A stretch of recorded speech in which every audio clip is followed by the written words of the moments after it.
Hello, j'espère que vous allez bien. Aujourd'hui, j'avais envie de vous faire un petit update lecture un peu particulier. J'ai envie de vous parler de ma chasse au banger. Alors, la chasse au banger, c'est quelque chose à laquelle je m'attelle depuis janvier 2024 dans le cadre de mes bonnes résolutions. J'en avais parlé très rapidement, mes bonnes résolutions, mieux consommer, mieux cibler mes achats, essayer de viser des livres qui sont vraiment pertinents selon mes goûts bien sûr, et ne pas craquer sur n'importe quelle sortie slash relié collector juste parce qu'il est beau, voilà. Essayer de consommer plus sainement en tout cas, pour moi, à mon sens, encore une fois, si vous craquez sur tous les reliés collector parce que vous êtes de grands collectionneurs, franchement c'est très bien, je vous envie beaucoup. Moi mais j'ai des problèmes de palle, des problèmes de place. Il n'y a pas de définition universelle du banger. Si je devais choisir une définition de ce que j'entends par banger, ce serait ce livre, enfin ces livres qui vous font vivre des émotions, ces livres que vous allez garder en mémoire, les livres vraiment que vous avez aimés, pas juste c'était une bonne lecture, c'était une excellente lecture, etc. Ces livres dont vous pouvez parler encore plusieurs semaines, plusieurs mois, peut-être même plusieurs années après les avoir lus, des livres qui vous provoquent des émotions fortes, des souvenirs. Voilà, vous n'êtes pas obligé de pleurer sur tous les bangers que vous lisez, mais vous savez, c'est ce livre où quand vous allez le lire, vous allez vous dire « Waouh, oh ouais, celui-là, il est différent, celui-là, il est particulier ». C'est ça un banger. Donc pour ça, j'ai des petits étalons de mesure. Babel, ici présent par exemple, qui fait partie de mes livres préférés. Le nom du vent, pareil, dont je vous ai déjà parlé. Voilà, ça c'est des livres qui sont pour moi des bangers parce que ils restent gravés en ma mémoire et je veux des livres qui ne vont pas forcément égaler en matière de qualité parce qu'il y a des écritures dans les livres que je vais vous présenter dans cette vidéo qui seront peut-être moins bien, moins travaillées, etc. Mais en termes d'émotion, je veux que ça égale ces livres-là. On y va ? Pour cette vidéo-là, du coup, j'ai 4 livres à vous présenter, 3 que j'ai en physique et un que je n'ai pas encore réussi à me procurer jusque-là. Pourtant, c'est un poche, il faut que je le trouve, il faut que je l'achète. Mais voilà, pour l'instant, c'était pas dans ma priorité d'achat. Il faut absolument que je le fasse, mais je crois qu'il se trouve plus en format broché, il faudrait que je regarde. Le mois de janvier 2024, ça a été vraiment le mois des bangers, j'en ai trouvé plein. En fait, toutes mes lectures étaient excellentes. Il y en a un que je vais pas vous présenter dans cette vidéo-là parce que c'est un tome 4, si je ne me trompe pas. C'est un palais de flammes et d'argent de Sarah J. Maas. Je le présente pas tout simplement parce que j'ai pas encore parlé de la série sur cette chaîne, parce que j'ai pas encore réussi à mettre des mots sur cette lecture-là. C'était assez particulier, j'ai plein de choses à en dire. Du bon comme du moins bon, de l'objectif comme du subjectif. Donc j'aimerais vraiment faire quelque chose de propre sur cette série-là et surtout mettre mes idées au clair. Mais en tout cas pour celles et ceux qui voient mes bilans mensuels sur Instagram, ne vous étonnez pas du coup dans cette vidéo, il manquera un palais de flammes et d'argent, ce sera pour plus tard. Premier livre que j'ai lu en janvier 2024 et qui était vraiment the banger, c'est Celle qui devint le soleil. J'ai de la chance, j'ai la jolie édition de chez Brajlon. Je pense pas que ce soit un collector, je crois qu'il se trouve encore. Ce livre-là, c'est terrible parce que sur les réseaux, il souffre d'une très mauvaise communication de la part des influenceurs littéraires qui sont très déçus parce qu'ils s'attendaient à de la fantaisie. J'en ai déjà parlé très rapidement sur cette chaîne. Ce livre-là, ce n'est pas de la fantaisie. On a quelques vibes de fantasy parce qu'il y a des notions de destin, etc. C'est plus mystique slash spirituel que fantasy. Je vous remets dans le contexte, on est au XIVe siècle, la Chine est sous occupation mongole et donc on va suivre les deux camps, entre guillemets, on va suivre le côté mongol, le côté chinois. Et en fait, c'est un roman historique. C'est bien précisé au début du livre. Alors, je vous le confirme, il faut feuilleter un petit peu avant de trouver, mais vous avez une note historique ici qui indique que c'est bel et bien un livre historique, une réécriture historique. Et sur la 4e de couverture, c'est bel et bien écrit aussi, donc l'époque à laquelle le livre se passe, le contexte historique, et vous avez même une note de Samantha Shannon qui dit qu'elle adorait le livre, enfin vous savez, c'est les commentaires d'auteurs connus sur les 4e, quoi, et qui dit bien que c'est un récit, une épopée historique queer. Donc vraiment, si vous vous attendez à de la fantaisie avec ce livre-là, vous allez être très très déçus. Mais si comme moi, vous saviez à peu près, ou vous savez dans quoi vous engagez, vous ne pouvez trouver que ce livre absolument magnifique. Je refais ma comparaison nulle, c'est une Mulan pour adultes. Voilà, non pas que le Disney soit réservé que aux enfants ou aux adultes immatures, mais ce récit est un récit adulte. Il y a quand même des choses plutôt violentes. Je sais que dans le 2, il y a pas mal de sexe explicite, donc c'est un récit pour adultes. En fait, l'histoire est assez simple, mine de rien. Vous allez très vite comprendre la comparaison avec Mulan, parce qu'on suit Zhu, qui est une femme au XIVe siècle en Chine, donc qui n'est promise à rien du tout si ce n'est le néant. À la limite, elle est tout juste bonne à servir les hommes de sa famille. Et son frère, quant à lui, est destiné à un grand destin, Mais voilà, il est promis à un grand destin et à de belles choses. Malheureusement, son frère va mourir au tout début du roman, ne vous en faites pas, ce n'est pas un spoil. Donc Zhu va décider de prendre sa place. Voilà, c'est tout ce que vous avez besoin de savoir pour apprécier ce roman. Donc que c'est une écriture historique du conflit Chine-Mongolie au XIVe siècle, que c'est l'histoire d'une femme qui va prendre la place d'un homme et qui va devenir absolument incroyable. Si vous aimez les femmes fortes, les femmes qui ont vraiment du courage, du caractère, qui sont des acharnées, vous pouvez foncer. Je vous avoue que ce livre-là tiraille le cœur parce que, comme je vous ai dit, on suit les deux points de vue, celui de la Chine et de la Mongolie, et c'est terrible, mais il n'y a pas de méchant en fait. C'est trop dur d'avoir un parti pris, d'avoir un préféré dans les deux, parce que comme on suit tout le monde, on voit que tout le monde a des problèmes, on voit que tout le monde a des galères, il y a des complots de partout, c'est terrible, et on sait très bien qu'à la fin, les deux clans qu'on adore vont devoir s'affronter, qu'il va y avoir un gagnant et un perdant. On ne peut, nous, en tant que lecteurs, qu'être perdants dans l'affaire parce qu'on va forcément perdre des gens qu'on aime. C'est une très belle traduction qui me donne envie de dire que le livre est très bien écrit, même si je ne l'ai pas lu en VO. Je suis persuadée qu'en VO, ça doit être encore mieux. Mais là, vraiment, vous pouvez sans souci le lire en français si vous n'êtes pas des lecteurs et lectrices de VO. Je pense pas que vous allez rater grand-chose parce que le traducteur, la traductrice, Louise Malagoli, donc la traductrice, a fait un excellent travail, qui suis-je pour juger. En tout cas, le travail de traduction qui est proposé est très agréable à la lecture. Voilà. Dans ce livre-là, moi j'ai vraiment adoré les scènes d'action. Je trouve qu'elles sont très belles. C'est bizarre parce qu'il y a des scènes d'action qui peuvent être presque exagérées, vous voyez, sorties de nulle part. Ça tombe du ciel, et en même temps, oui, ça tombe du ciel, parfois, et on se dit que ça tombe du ciel parce que c'est le destin qui prend en main les choses. Donc c'est encore mieux en fait, c'est pas ça tombe du ciel, c'est bizarre, c'est de la facilité scénaristique, etc. Non, ça tombe vraiment du ciel, c'est dingue, il faut le lire pour comprendre ce que j'essaye de faire transmettre. Et voilà, c'est ça l'idée en fait, c'est ça la fantaisie qu'il y a dans ce livre-là. Le seul côté fantaisie, c'est ça tombe du ciel, c'est ouf. À côté de ça, vous avez bien sûr tout le côté engagement politique pour les personnes queer de la part de Shana Parker-Chan. C'est pas militant, vous voyez ce que je veux dire? C'est pas un essai qui va faire que votre lecture n'est plus une lecture de divertissement. Les réflexions sur le genre, sur la sexualité, sur le fait d'être queer, d'être différent, sont très bien imbriquées dans l'histoire, et donc on n'en perd pas le côté divertissement, tout en pouvant lire des choses qui nous font questionner l'identité des personnages, et ça c'est vraiment très bien, parce qu'on parle quand même d'un personnage qui était femme, qui va devenir homme. Il y a quand même ce côté questionnement identitaire extrêmement important, où on oublie presque parfois qui on était au départ, ça se confond avec qui on est maintenant. Est-ce que c'est une bonne chose? Est-ce que c'est une mauvaise chose? Voilà, il y a beaucoup de choses qui sont abordées dans ce livre, c'est vraiment excellent, je ne peux que vous recommander cette lecture. Je vous recommande par contre de bien vous informer, de bien le feuilleter, de regarder la première page de notes historiques que je vous ai montrée si vous avez le temps en librairie, comme ça vous allez voir le contexte et savoir si ça vous intéresse, et comme ça vous évitera les mauvaises surprises comme c'est arrivé à beaucoup de personnes sur les réseaux. J'ai posé le livre et j'ai vu là derrière, vite fait j'ai relu, je refuse de n'être rien. Oui, c'est tellement ça, oui. Les deux prochains livres que je vais vous montrer, c'est de la romantasy. Alors, je sais que ce genre-là ne fait pas l'unanimité parce qu'on en mange à toutes les sauces sur les réseaux.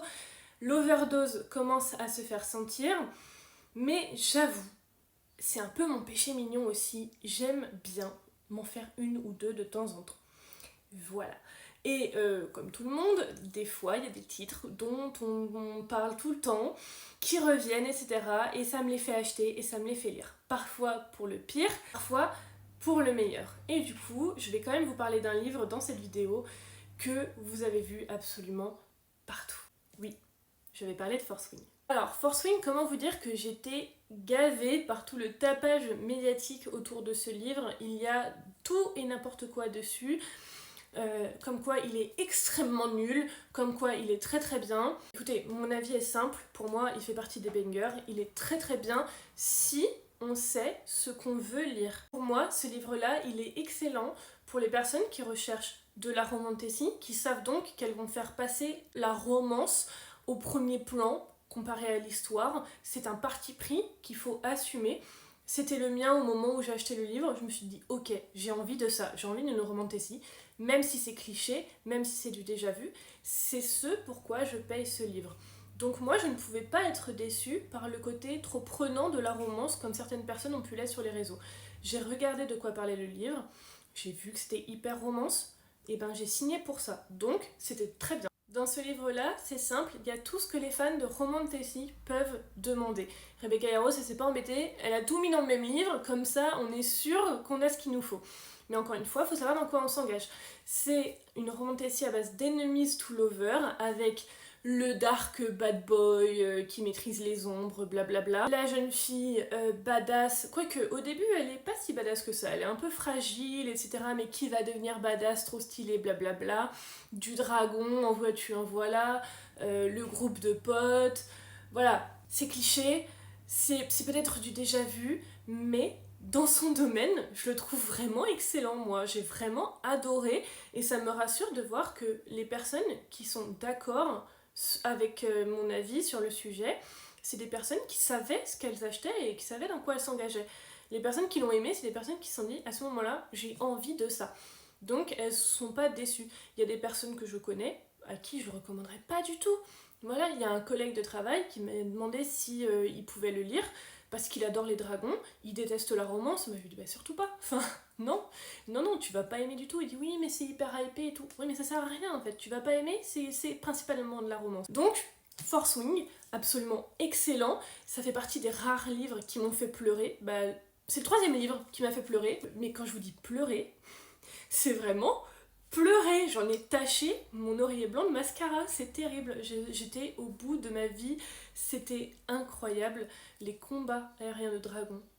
Il n'y en a pas beaucoup dans le premier tome. Je sais pas comment c'est dans le tome 2, mais dans le premier, il n'y en a pas beaucoup. Mais alors, qu'est-ce qu'ils sont bien. Ils sont hyper visuels, ils sont prenants, haletants. On sait qu'on va vers le drame, qu'on fonce dans le mur, mais on y va quand même. Je vous avoue que je me sens pas en capacité de parler de la qualité de la plume, du style, etc. Parce que j'estime que je ne lis pas assez en VO pour pouvoir juger de cela. Je peux vous dire que c'est un livre qui est assez facile à comprendre, même pour de la fantasy. Les amis autour de moi qui l'ont lu ne lisaient pas un pet d'anglais et elles l'ont boulotté assez rapidement. Donc c'est faisable, c'est facile, c'est compréhensible, c'est même plutôt agréable à lire. Après, est-ce que c'est de la grande littérature ? Je pense pas, mais c'est une très très bonne histoire en tout cas. C'est vraiment incroyable. Et là, on a commencé le tome 2 avec Pénélope. Oh mon dieu, qu'est-ce que c'est dur dès les premiers chapitres, mais ça annonce du lourd, ça va être super, c'est sûr. Donc voilà, je suis pas très originale, mais je fais partie des personnes qui rangent Fourth Wing dans la case des bangers. Voilà. Dernière romantasy de cette vidéo, c'est le dernier tome sorti de Keleana, donc c'est un tome compagnon, ce sont les nouvelles qui se passent avant le premier tome. Alors moi mon avis sur les tomes ,5, etc. c'est... on souffle très fort quoi. Parce que souvent il se passe pas grand chose, souvent c'est pas hyper intéressant. Sarah Gemas nous avait déjà fait le coup dans Akotar, où elle nous a sorti un tome 3.5 je crois. Je sais que beaucoup de personnes n'ont pas aimé ce tome 3.5. Moi, malgré le fait que ce soit un tome compagnon, j'avais plutôt bien aimé. Parce que comme j'avais aimé les personnages en fait de la première trilogie, et ben les retrouver un petit peu plus, en avoir encore un petit peu, ça m'avait fait plaisir. Donc voilà, ça s'était lu rapidement, c'était bien. Ce livre-là, c'est l'exception au ,5. Vous devez absolument le lire si vous aimez Keleana. En fait, dans ce livre-là, il y a 5 nouvelles qui se déroulent donc avant le tome 1 et qui retracent le parcours de Keleana. donc du personnage principal. On voit son évolution dans la guilde des assassins, on voit son voyage dans le désert rouge, et surtout, en fait, on voit beaucoup plus sa relation avec Arobin. En fait, ce sont des choses qui sont mentionnées dans le premier volume, mais qui ne sont pas expliquées. Et c'est pour ça que moi, pendant ma première lecture, j'avais trouvé Keleana immature, pas très intéressante. On m'avait vendu une assassin, j'ai eu le droit à une jeune fille en robe mousseline qui adore les bonbons. J'étais un peu triste sur le coup, surtout que j'avais acheté Nevernight en même temps et que Mia remplissait toutes les cases. Et ce livre-là, en fait, explique tout. Pourquoi ce personnage est comme ça. On comprend beaucoup mieux la construction du personnage et surtout, la fin de ce livre m'a brisé le cœur. Je savais, hein, parce que dans ce livre-là, on parle d'un personnage qui est mentionné dans le tome 1, mais en fait, le personnage est absent. Et du coup, on sait où on va. On sait que dans la dernière nouvelle, le drame va arriver. Et pareil, on n'a pas le choix que de foncer dans le mur, parce que quand on aime la saga Keleana, comme c'est mon cas, on n'a pas le choix, on y va en fait. Et on est prêt pour l'émotionnel damage. Donc on envoie des messages aux copines en me disant bon allez, j'attaque la dernière nouvelle, priez pour moi. Il y a carrément des noms de personnages qui sont mentionnés dans le tome 1. Je me souviens, moi j'avais dit ouais bon ok, passons, etc. Et en fait ils prennent tout leur sens là-dedans. J'ai lu ça. Je n'ai eu qu'une envie, c'était de relire le tome 1. J'ai une palle longue comme le bras et j'ai relu cette saga. Et le tome 1 a tellement une saveur différente, il est tellement meilleur une fois qu'on comprend qui est Keleana, comment elle est arrivée là, et surtout quand on comprend tout ce qu'elle explique. Parce que dans le premier tome, Keleana a deux personnages autour d'elle, donc elle a le prince du royaume dans lequel elle est, et elle a le garde du corps du prince. On se doute qu'il y a un triangle amoureux et tout le bordel. Et en fait, elle va discuter avec ces personnages-là, parler un peu de son passé, et en fait, son passé n'a absolument aucune saveur. On sent que le personnage...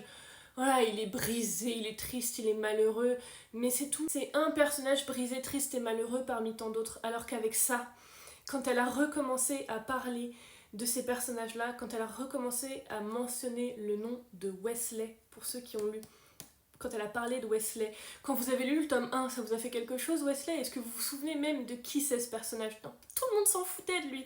Alors que là... Après avoir lu ça, mais oh là là là là. Si vous avez aimé la saga Keleana, mais que vous n'êtes pas très thème compagnon, vous pouvez le lire, vous devez le lire, vous allez adorer. Alors je vous l'accorde, c'est très cher. Voilà, je vous avais dit que j'aimais bien parler des prix du livre. Je trouve que le livre est très cher. Le livre est à 19,50 €. Il est assez court, ça reste un recueil de nouvelles, c'est un tome compagnon. C'est quand même assez espacé dedans. Bon, j'ai vérifié entre temps, au moins c'est imprimé en France. Mais ça reste 20 balles pour des nouvelles quoi. Donc je comprends que c'est pas à la portée de toutes les bourses, je comprends que le livre soit cher, mais il en vaut vraiment la peine si vous adorez vraiment très très fort la saga. Incroyable. Très très cher mais incroyable. Voilà, faut quand même le dire, on finit sur une note positive. Dinguerie ce truc. Le dernier livre dont je voudrais vous parler, c'est un livre vraiment très particulier, je ne l'ai pas donc comme je vous disais, c'est Nous rêvions juste de liberté de Henri Lovenbreck. C'est un roman de littérature blanche. Je vais essayer de vous le résumer maintenant que je l'ai lu et que j'ai réussi à process vraiment ce qui s'est passé parce que je trouve que la 4e de couverture ne lui rend absolument pas justice. Moi je l'ai lu parce qu'une collègue a fait du forcing en disant que c'était son livre préféré, que c'était le meilleur livre de tous les temps, blablabla. Autrement je ne l'aurais pas fait parce que la 4e de couverture est désastreuse à mon goût, encore une fois. En fait, c'est l'histoire de Hugo qui est mineur quand on commence l'histoire et il se fait virer de son lycée public.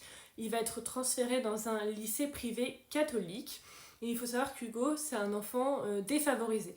C'est-à-dire qu'il vient d'un milieu très modeste où il n'y a pas forcément beaucoup d'argent, il est délaissé par ses parents, par l'administration, par l'école, tout le monde lui tourne le dos et en plus de ça, il a subi une perte qui l'a complètement détruit de l'intérieur et donc il essaye de surmonter cette perte depuis par les seuls moyens qu'il a à disposition. Il n'est soutenu par absolument personne et donc qu'est-ce qui se passe quand on est un enfant et qu'on a quelque chose de traumatisant à surmonter? On peut soit tomber dans la dépression, soit tomber dans la délinquance. Ces deux possibilités. Malheureusement pour Hugo, il est tombé dans ce que les personnes normales de sa ville vont appeler la délinquance. Il va traîner dans le quartier, faire des bêtises à l'école qui vont le faire virer, etc. Dans ce lycée privé catholique, il va rencontrer Freddy et sa bande. Et en fait, dans cet endroit, c'est la loi du plus fort. Et Hugo va avoir le courage de garder la tête haute, de bomber les épaules et de faire face à Freddy. Et à partir de là, il va rejoindre la bande à Freddy. Et l'histoire va pouvoir commencer. C'est tous des enfants défavorisés comme lui, je disais enfants mais c'est des jeunes adultes, enfin des jeunes adolescents quoi. C'est des lycéens qui sont défavorisés, laissés tomber par tout le monde et ensemble ils vont former mais le plus beau found family que j'ai jamais pu lire de ma vie. Il peut y avoir des personnalités très clichés dans ce genre de bande. Donc vous avez le leader de base, Freddy, vous avez le gars qui va un peu devenir son bras droit, son meilleur pote, tout ça, donc Hugo, qu'on appelle aussi Bohème dans le roman, c'est son nom de motard. Et vous avez le mec qui se drogue, celui qui va tout le temps être chaud pour la baston, le mec qui est avec eux mais on sait pas trop pourquoi parce qu'en fait c'est un gars qui aime lire, qui est sympa, il pourrait... Enfin voilà, qu'est-ce qu'il fait là? On sait pas, en plus ses parents ils ont de l'argent mais il est avec eux quand même. En fait, leur meilleure réussite à un moment donné ça va être de réussir à se construire des motos, enfin des bécanes, si je reprends le vocabulaire du livre, le style c'est ça. Ils vont réussir à se construire des bécanes, ils vont réussir à partir, à tout plaquer, partir et voler comme ça des moments de liberté parce que c'est tout ce qu'ils veulent en fait.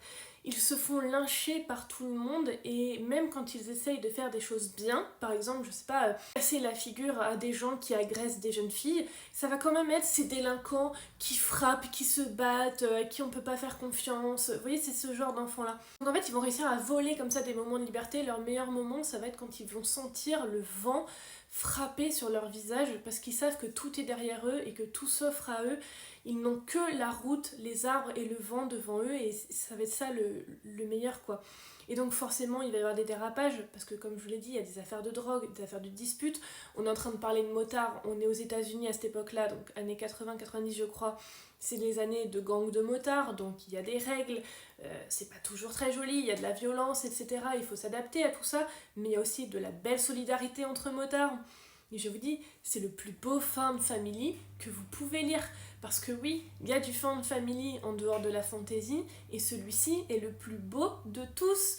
Il bat toutes les fantaisies que vous avez pu lire. Tous les found family que vous avez pu lire en fantasy, romantasy et tout, je veux rien savoir, c'est celui-là le meilleur. Ce livre est très certainement un des livres les plus beaux que j'ai pu lire.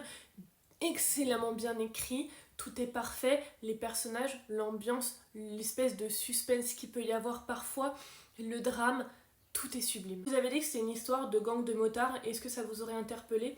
Je ne pense pas parce que c'est quelque chose d'un peu niche comme sujet, mais moi non plus, hein, ça me tente pas de ouf. Si on m'annonce gang de moto aux États-Unis, bon, je vais souffler très fort, ça m'intéresse pas. Par contre, c'est vraiment autre chose. Il y a le côté gang de motards, mais il y a surtout ce côté recherche de liberté. Qu'est-ce que c'est que la liberté?